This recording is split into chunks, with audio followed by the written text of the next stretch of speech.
It's the Right Word Awakened, an invigorating engagement of words, spirit, mind, and self. With word stylist Emily, you can call her Claudette Freeman. Reimagine your words, rewrite your power, recreate your life, renew your story, right here on the Right Word Awakened podcast. It's all part of the Right Word Awakened movement, an Emily Claudette Freeman vibe. Thank you so much for joining us for another episode of the Right Word Awakened podcast. I got to tell you, I'm so excited. I'm not doing a whole lot of introduction stuff this time. We started our series on talking about dreams and dreaming. We're talking about those dreams as it relates to personal vision, professional vision, relational vision, as it relates to those dreams and goals and vision that we can set goals and really just step into. And so want to quickly bring our guest back on. We've been talking to Florence Gaspard. Do you mind if I call you Flo? Yeah, sure. Can I call you Flo? Okay, cool. So she is an entrepreneur, a mental health expert, a speaker, a transformation coach, the author of 2 books, Loving the Incredible Me, and her new release, I Am Unstoppable, A Guide to Transforming Your Life. So I want to talk a little bit about that this time as well. She travels extensively domestically and internationally to empower audiences and clientele to renew their mindsets and take action towards transforming their lives and businesses, and has done that for over a decade. She holds 2 degrees in psychology and mental health counseling. So I want to jump into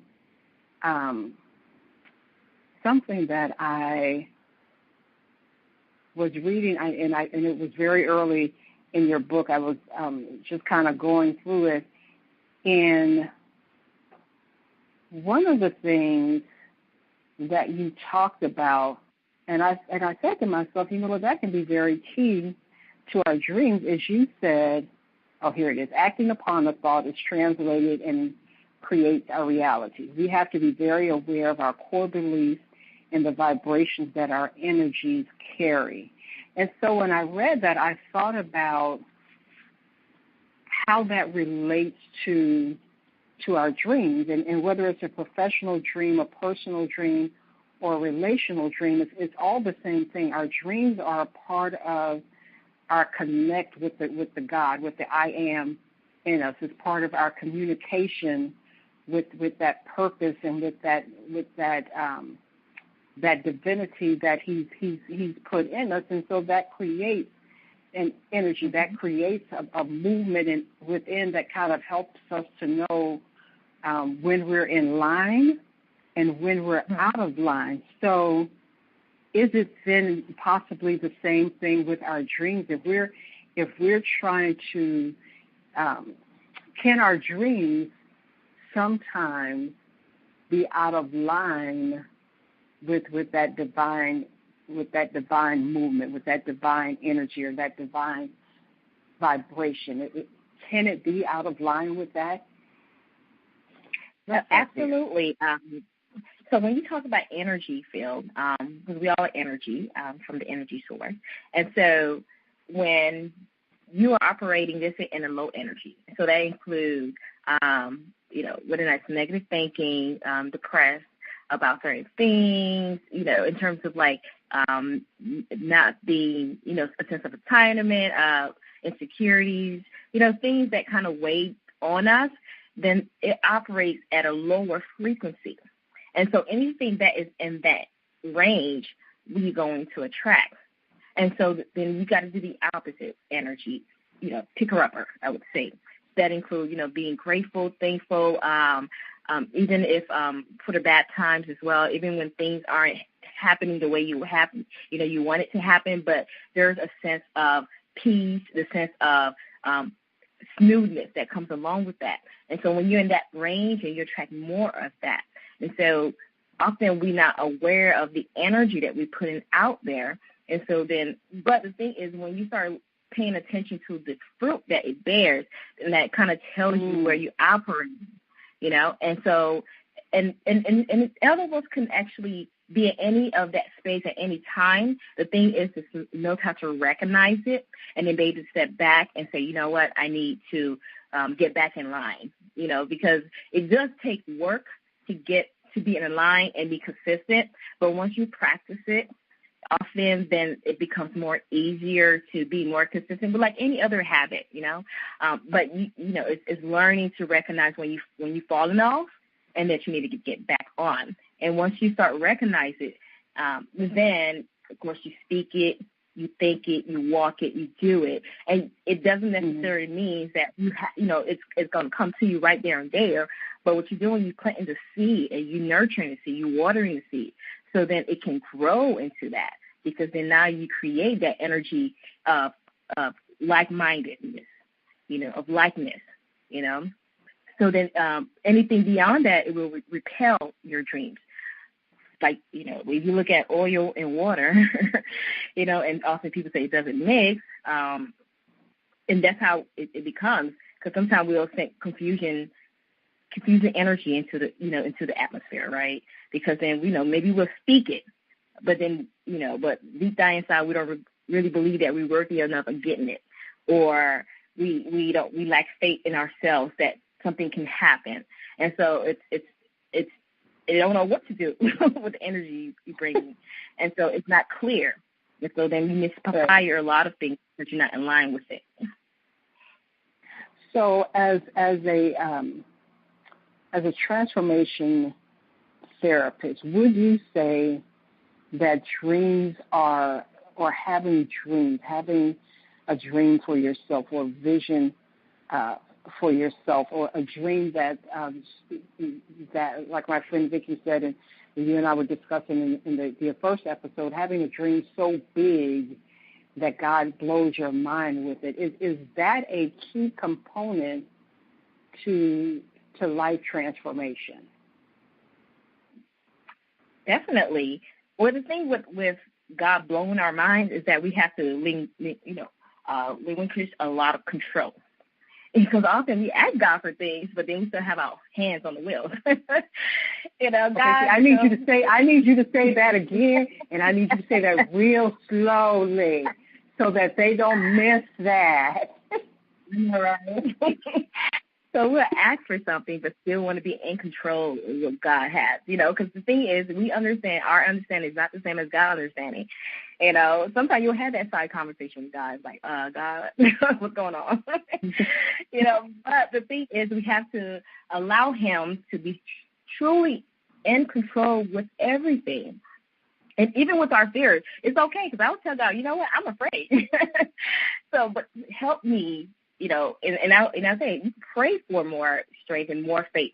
Help me, allow you to take the will from me, and then being open to admit your shortcomings and where you're weak at, and then ask for help, and so that's part of, like you say, being able to let go, because we want to be in control so much, because we feel like maybe being in control that we can actually manage and get the outcome that we deserve or we want to get out of whatever situation we're trying to get.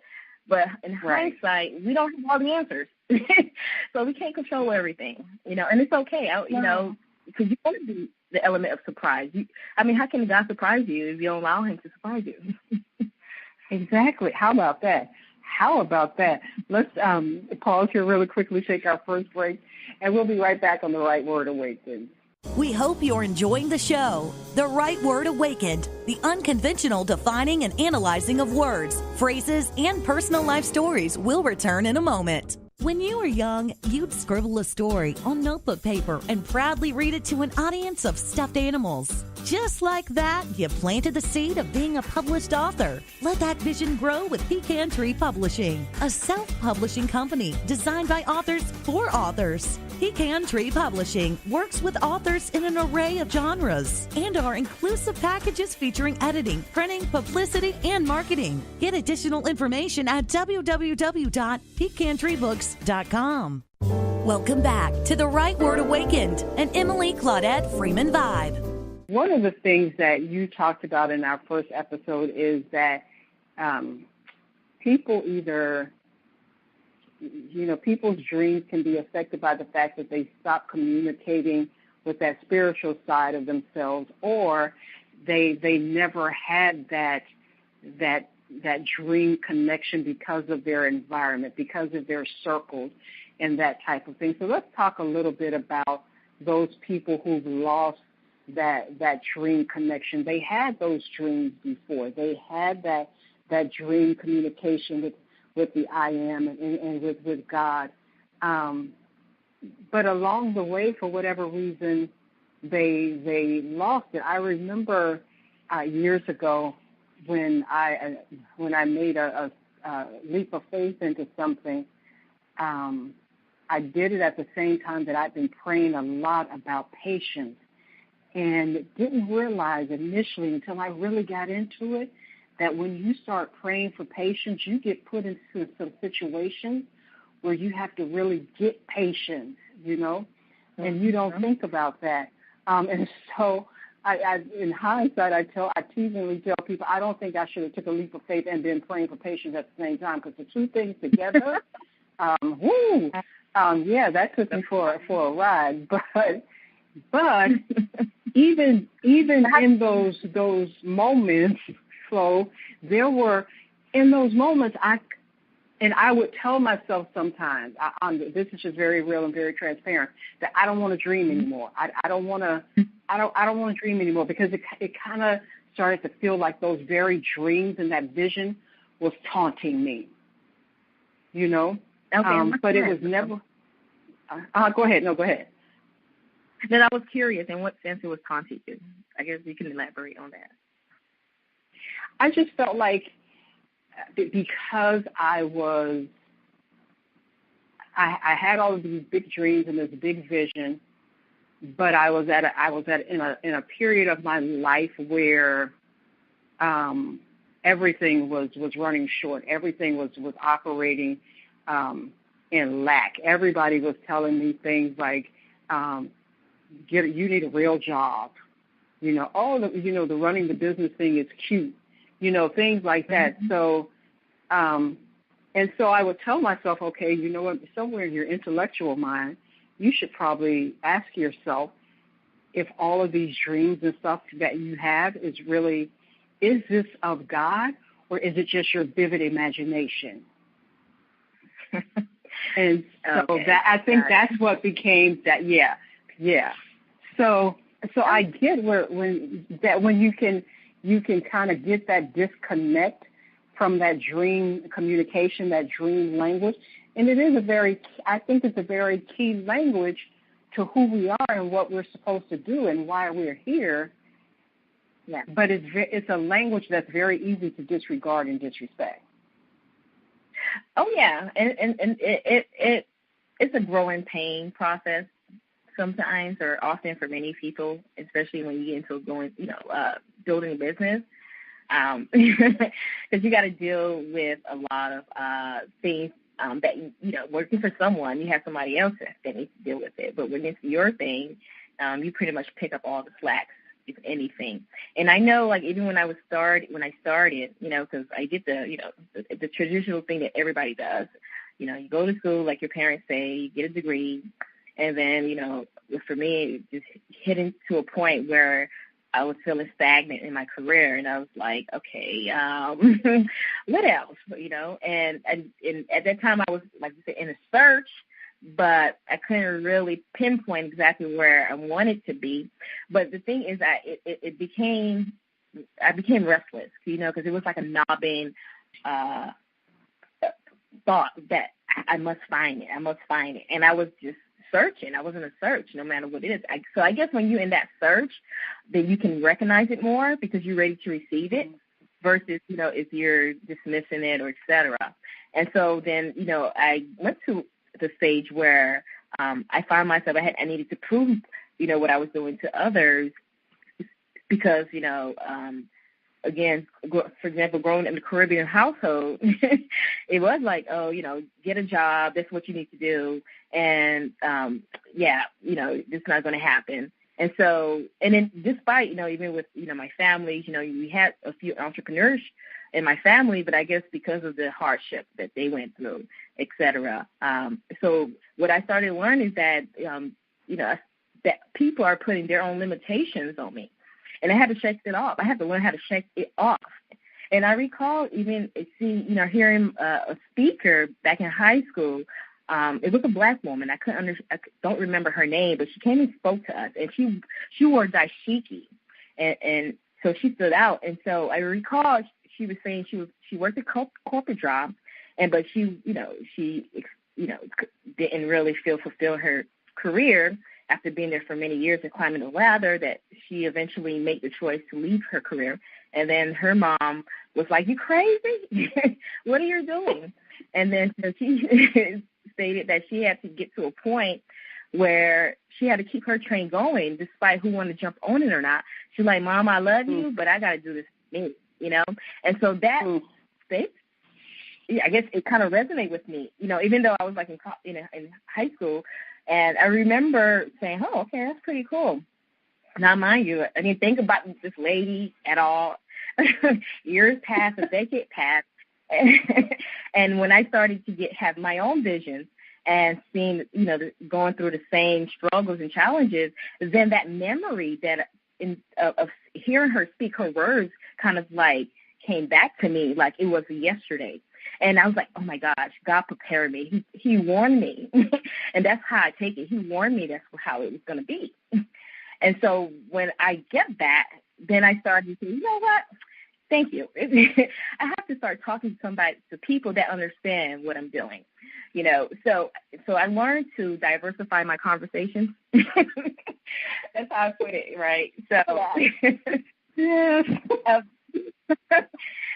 So I started to do that. And so the people that gets it, I talk more of. If you don't get it, then, it's okay, and it's not my job to make you get it like I thought before, until I was real back to say, you know what, if God put it in my heart, in my thoughts, and ingrained it in me, that's already validated. Why do I need external validation for that? And that was the start of me connecting more spiritually, because then I went through a stage where I had this incredible thirst to be closer to God. I didn't know where it was. I found myself going to church multiple times a week. It's just like this incredible thirst. And I guess that was him molding, And during that period, I asked for a lot of things to change in my career, my relationship that I had at that time, everything. Mind you, how about the next year before everything fell apart? They say when you ask for something, get ready to receive it. But because I was already in that walk, I understood it had to fall apart for the new beginnings. Because sometimes we may meet, the destruction or the things that fallen apart from our lives, and then feel like it's a loss. But how can you build a strong foundation on old foundation? It can't work. Right. If there's a crack there, you have to wipe it out and start it again. And so that's powerful and true. Yeah. Yeah. So that was that. I was like, oh, okay. So then I realized, wow, okay, I'm onto something here. And that opened door for me to even get closer to God, where, when I see things happen, it looks like I grew a third eye. I don't necessarily look at it from the surface level. I look at it in a spiritual level, like, what is this here to teach me? What's the lesson that I need to learn? So it just makes you operate differently. It makes you interact with people differently. It just gives you a whole sense of perspective that before, 5-6 years ago, I didn't have, not in that kind of enlightenment sense, And so it's allowing yourself to be open to receive that. You don't have to know what it is, but you got to trust God. And often, we don't trust him enough to allow him to work in our lives, because maybe we got disappointed or something didn't work out or whatever the situation is. But then I tell people, when we're dealing with other people, like let's say a woman in a relationship with a guy, often, he might mistreat us, cheat on us, and then we give him the benefit of the doubt and we allow him to stick around. So why, we don't extend the same grace. Why not do it for God? Yeah. Absolutely. So I want to, when we talk about dreams and affirmations and intentions. Well, let me ask this question first, and then I'll come back to that. One of the things you mentioned before, and I want you to kind of touch on it a little bit, is the fact that your dreams are something that have to be nurtured, and that's a very key thing. And I think it's something that we often overlook. We have to actually nurture them. It's more than just saying, okay, I have a dream and setting a goal. And so tell us, for you as a transformation coach, what are some, what are some coaching tips that you would give when it comes to nurturing our dreams? Well, before you can nurture or manifest anything into existence, you have to take care of yourself. You have to start with the core of who you are, because then you won't be able to receive it, recognize it, or even have it. Because if it does come, you won't be able to maintain it because the mindset is not there, the spiritual attainment is not there. So it's be able to, first of all, accept yourself fully, accept yourself unconditionally. And I ask people, are you in love with yourself? Just like God in love, you see yourself through the lens of how God sees you, and not in a critical or judgmental way, because that keeps us stuck where we are. So it's learning to ask the prayer of, help me, become more aware, more connected with you, God. Be able to speak what you want to see manifest in regards to your own wellness. Are you taking care of yourself? And also, that part of taking care of yourself is also how you interact with others. Are you setting clear and healthy boundaries with others? Because sometimes, people can make you sick too. All that energy level, bring that negativity into your life, throw you off. So knowing how to recognize that, because if you entertain that, then, there's a saying in counseling, there is saying a relationship is as healthy as the unhealthiest partner. Oh, wow. That's scary. Yeah. That's really scary. Yeah, I don't want to think about that. Yeah, because you really look at it, because that's the lowest it can go. Wow. In that relationship, So it's knowing how to, protect your space, protect your heart, protect your body, and also growing and learning more. What are you doing to, just like food, we use food as fuel. What are you using for emotional fuel, spiritual fuel, mental, intellectual fuel? All of that needs to be fed too on a daily basis, and we tend to neglect that, and we walk around starving, and wonder why, we don't have the energy, are we limited with what we can do in aspects where we can grow, so all of that is because we don't have a ritual where we're fitting the whole self, not just part of the self, the whole self. And when you can get the whole self in alignment and healthy, then now you're ready for the next step to start using the skills that is provided by being fueled. And then you can receive more, you can endure more. So if you're going through a challenge or a lesson, you can sustain it even more, because you have been in training and practice and formation, because you have been feeding yourself. You have that spiritual armor, that mental armor, to help you sustain through those challenges. But often we don't feed it enough to allow us to have that strong foundation. Oh, I agree. Now, your book, I Am Unstoppable, talks a lot about affirmation. So I want you to tell us a little bit about the book, and then I'm going to and that kind of ties into my question before, is how do affirmations and intentions fit into designing our dreams? Well, I tell people that we affirm things in our life whether or not we know it or not. So every word that comes, that you speak, that comes from your mouth, every action you do, every thought you think, it's affirming something. It might be affirming something you don't want, or it might be affirming something you do want. So what it allows you to do is be more intentional and zoom in on what you are producing because remember, we are creators, like the creator. So we creating all the time. But we so sometimes sleepwalk through the things we create, and then we don't recognize the weight it carries in our lives. And once I've learned, in the past that where we are is in combination, all the skills, all the thoughts, all our beliefs, everything, then if that's not enough, that means that you got to go out and find more, grow more in order to move towards more. And so learning that allows me to be more intentional of what I was producing, and also speaking and speaking things into existence, or affirming your thoughts.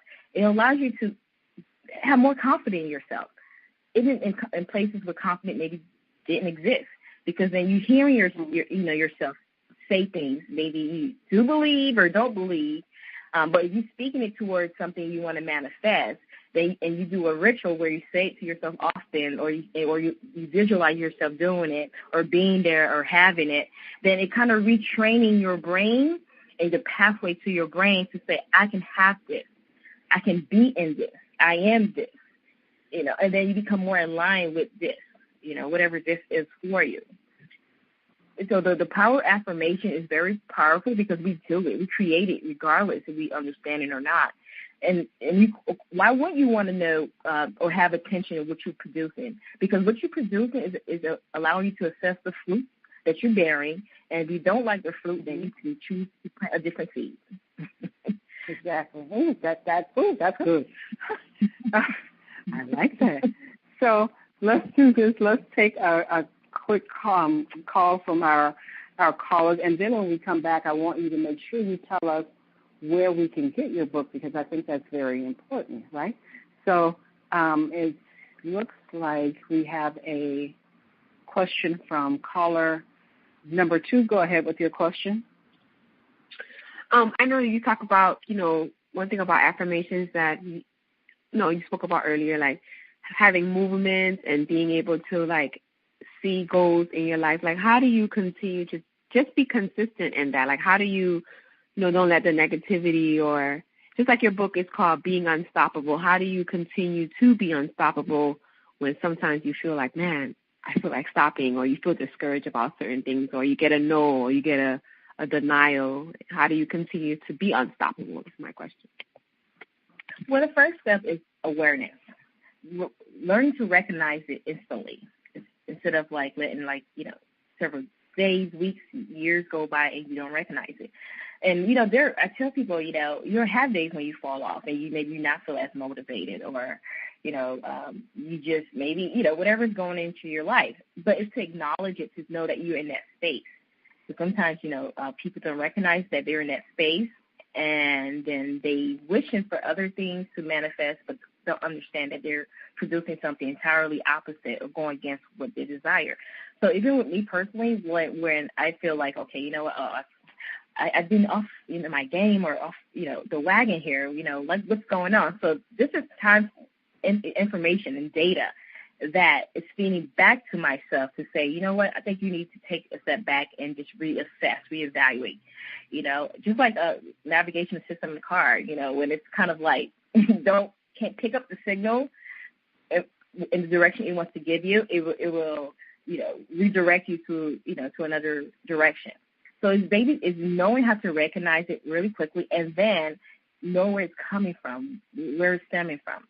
Is it because discouragement, lack of trust in the process, or not feeling that you understand the mission that you were given to produce, right?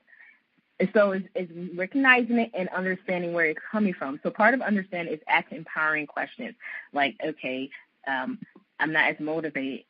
What is this trying to tell me? Do I need more rest? Have my faith lessened the past month? That's why it's producing a different result for me. Am I missing some tools or skills that I need that I'm not recognizing that would take me to whatever the next step is? And so it's being able to step back, reevaluate, and find out what's the need and learning how to meet that need. So if you meet the need by finding out what the missing piece are, then it's easier for you to identify and then get back on your goal, get back on alignment with producing the right energy. And so it's more, like you say, level of awareness, and then doing something about it once you acknowledge what it is. So tell our listeners where they can get your book, and then I'm very pleased that on this edition, Flo is actually going to do our aim. So she has our affirmation, our intention, and your move. So tell us first of all where we can get your book, and then give us our aim for this episode. Well, my book can be found on my website at WWA.FlorenceGaspard.com. And I'm also on Amazon. I'm also on eBay, Lulu.com, and also on, and Books and Books, which is a bookstore in South Florida, and working towards other avenues as well. But so far, this is where you can find my books. And so let me grab the affirmation here, and then I'll just read it for the audience. Here we go.